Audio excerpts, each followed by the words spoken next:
ये भी बताएं, चूँकि दोबारा हम इंडिया पाकिस्तान पे अगर जाएं तो इस वक्त थ्रेट परसेप्शन क्या है, क्योंकि हिंदुस्तान की तरफ से ये कहा जा रहा है कि कोई सर्जिकल स्ट्राइक भी हो सकती है, तो क्या आप बताएंगे इस मामले में क्या क्या थ्रेट परसेप्शंस हैं इस वक्त? हुकूमत पाकिस्तान या रियासत कैसे देख रही है इसको?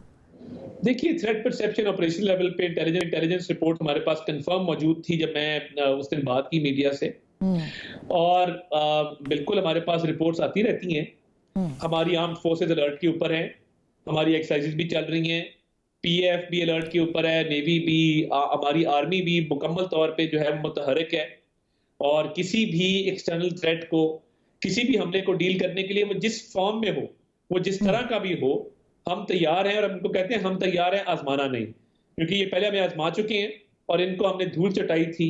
तो इनको अब दोबारा से मिस एडवेंचर करेंगे तो मुंह की खानी पड़ेगी, इस पे हमें कोई डाउट नहीं है। तो हम हर इवेंचुअलिटी के लिए तैयार हैं कि हम भरपूर मुकाबला करेंगे और एक बिफिटिंग रिस्पॉन्स देंगे। ये जो कहा ना कि उस दिन आपने इसीलिए प्रेस कॉन्फ्रेंस भी की थी, इसके ऊपर भी आप पे इतराज़ किया जा रहा है कि जाहिर है ये इतराज़ इस बॉर्डर पार से आ रहा है कि ऐसी क्या ज़रूरत थी, इसको बौखलाहट कहा जा रहा है वहाँ पे कि अचानक आपको रात को प्रेस कॉन्फ्रेंस करना पड़ी। क्या कोई वाकई सीरियस इन्फॉर्मेशन थी, सेंसिटिव इन्फॉर्मेशन थी आपके पास कि हिंदुस्तान अटैक कर सकता है? इसको जो आपने अचानक प्रेस कॉन्फ्रेंस की थी, क्या कहेंगे आप इस पर? जी, संजीदा से आगे हमारे पास कंफर्म्ड इंटेलिजेंस रिपोर्ट्स थी। अच्छा। और कंफर्म्ड इंटेलिजेंस रिपोर्ट्स थी।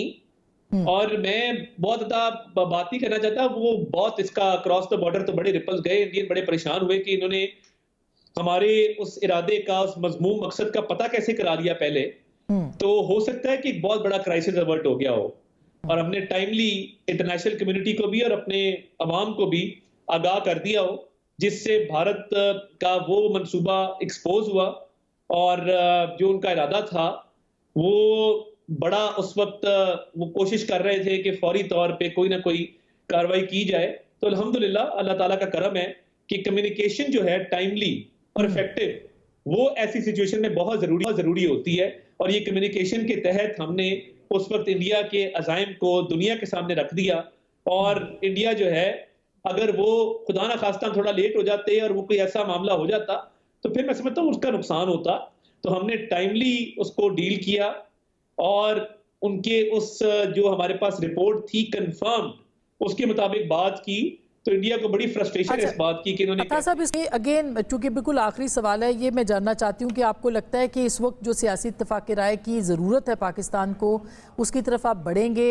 ये छोटी जो मुलाकात का मसला है इसको भी हल किया जा सकता है, PTI के साथ भी आप बात कर सकते हैं, उनके साथ कोई गुफ्तगू या मुकालमा जो है वो शुरू हो सकता है, क्योंकि इस वक्त जाहिर है कि एक यकजहती की ज़रूरत है और हुकूमत अपना किरदार इसमें अदा कर सकती है।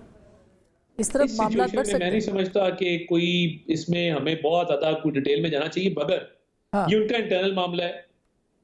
बुशरा भी नहीं चाहती है रीमा की मुलाकात हो, अलीमा को बुशरा से मसला। मैं ये कहना नहीं चाहता, बिकॉज देखिए गौहर साहब मिल लेते हैं, जिसको मिलना होता है वो मिल लेता है। तो वो इंटरनली तय कर लें कि किसको मिलना है किसको नहीं मिलना। मतलब एक बिल्कुल ही एक मजाक सा बना लिया है। और इतने ज्यादा तादाद है लोगों की मिलने की, ये एक जेल मैनुअल होता है, कुछ रूल्स होते हैं। ये बिल्कुल ही एक लगता है कि जिस तरह कोई इस तरह कोई गेस्ट हाउस है। तो मैं इस वक्त पॉलिटिकल बात करना नहीं चाहता क्योंकि माहौल ऐसा है, मगर हैविंग सेड दैट इनको इंटरनली देखना चाहिए कि मुलाकातों में क्या मैकेनिज्म। मुख्तसरन एक ज़िमनी सवाल है कि क्या सियासी मुकालमे का कोई इम्कान मौजूद नहीं है? वो ऑब्वियसली उसका एक वक्त आएगा, और जब आपके सामने है, जब कमेटी बनी, हम बातचीत कर रहे थे, वो बातचीत किसने तोड़ी और क्यों तोड़ी और बातचीत से कौन भागा, वो भी आपके सामने है, वो रिकॉर्ड का हिस्सा है।